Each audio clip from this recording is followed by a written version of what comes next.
a legendary book of Dale Carnegie that changed millions of people on how they communicate. Win Friends and Influence People is a great classic. Carnegie eventually ended his career as a salesman and began teaching public speaking, earning him the equivalent of $11,000 per week. Even Warren Buffett took his course at the age of 20. This book is all the lessons packaged in one place, and this video is a summary of the book to help you remember the most important principles when you communicate with others. So you don't need to go through 214 pages every time. So let's begin. Part 1. Fundamental Techniques of Handling People. Principle 1. Don't criticize, condemn, or complain. You all have to understand that most people don't usually criticize themselves, no matter how wrong they could be. So if you begin criticizing someone else, it can be futile and dangerous. Well, you'll put that person into defensive mode, and you will get nowhere getting your point across. Studies have shown that people tend to learn and grow faster when they are praised and complimented.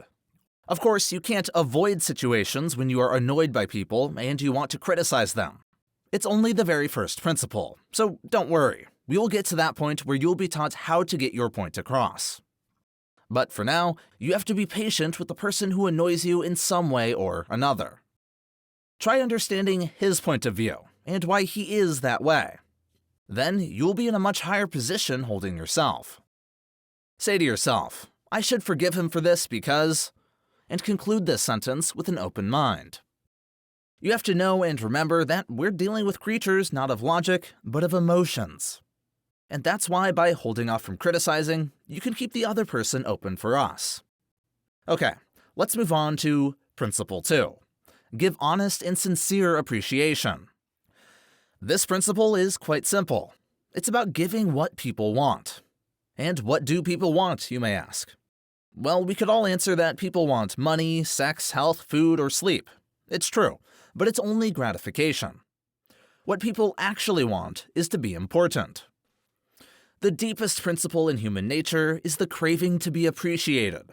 Quote by William James. Of course, you have to be careful when we appreciate someone else.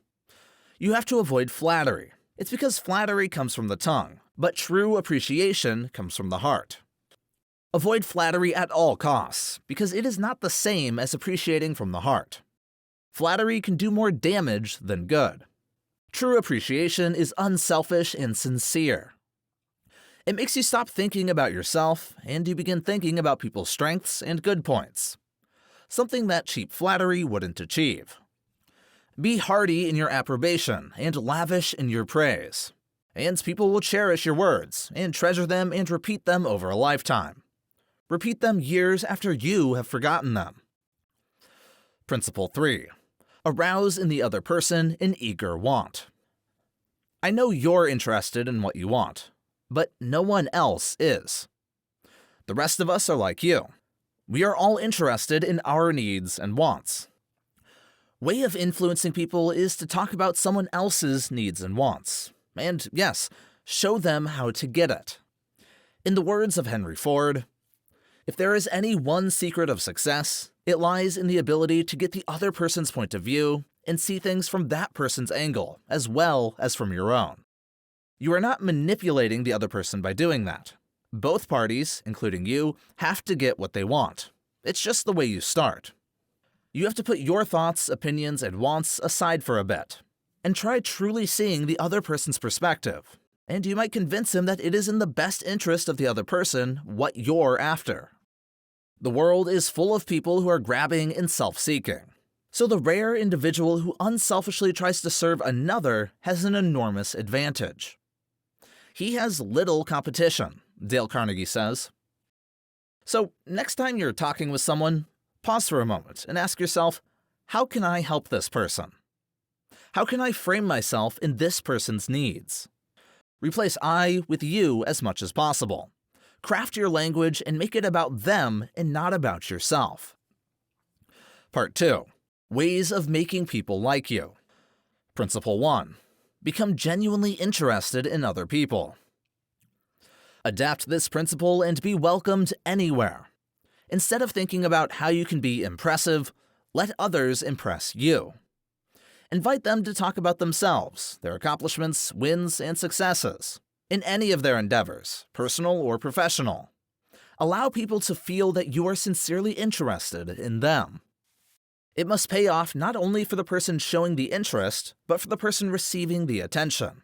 It is a two-way street. Both parties benefit. Carnegie explains that he once attended a party where the whole time he listened to botanists at the party. Carnegie listened with excitement when the botanist talked about exotic and unknown plants until the party ended and everyone left. But before leaving, the botanist told the host of the dinner party that Carnegie was the most interesting conversationalist and gave him several compliments. Carnegie barely said anything.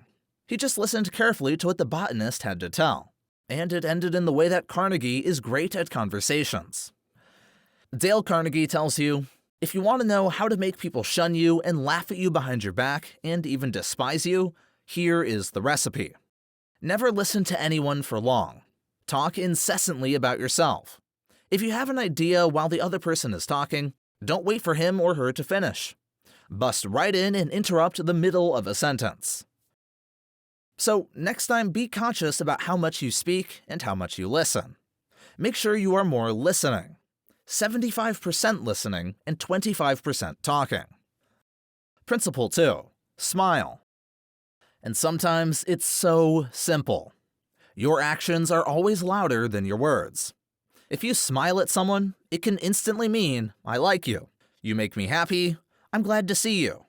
That way you show you have a good time meeting people. You enjoy doing so and you bring a sunshine to everyone's day. If it's hard for you to smile, try forcing yourself to smile when you're alone. Try dancing and smiling for yourself, and you'll start feeling much better and happier. Act as if you were already happy, and that will tend to make you happy. Smiling comes with a deeper meaning. It means you control your thoughts. Your happiness does not come from the outward world. It comes from inwards. Your happiness comes from what you think about your circumstances and what meaning you can give to it. Shakespeare said, "There is nothing either good or bad, but thinking makes it so."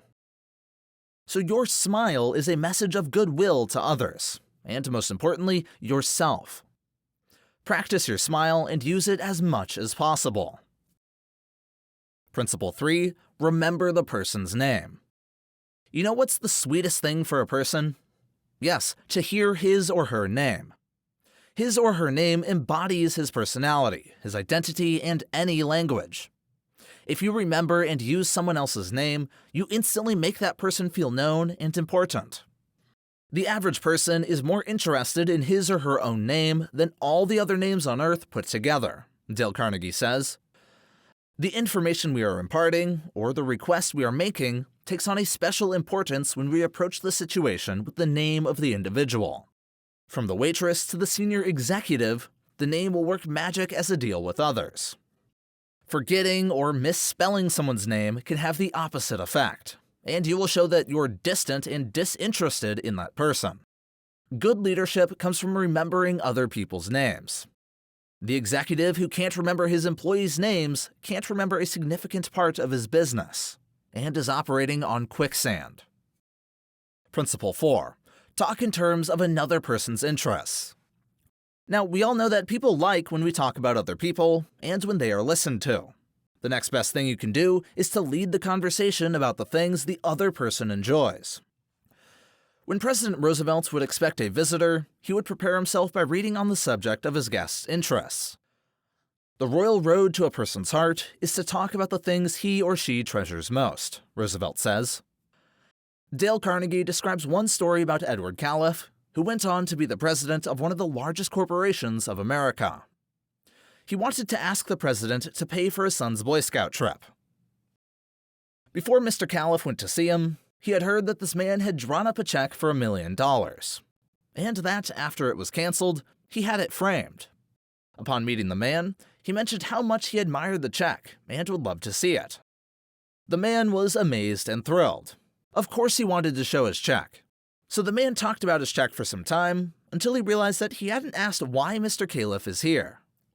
When Mr. Caliph mentioned his request, the man agreed without any questions, and even offered to fund the trip for several other boys as well. Mr. Califf later explained, "If I hadn't found out what he was interested in and got him warmed up first, I wouldn't have found him 1/10 as easy to approach." Principle 5. Make the other person feel important and do it sincerely. Not everyone is having a great day. Not everyone feels appreciated on a daily basis. And not everyone feels important. Maybe it's your friend. Maybe it's your hairdresser, mailman, or store clerk. Still, you have an ability to cheer them up. You have to think sincerely about what you admire in them. Sometimes it is hard with a stranger to do so, but never impossible. Once you find something, always tell them what you admire about them.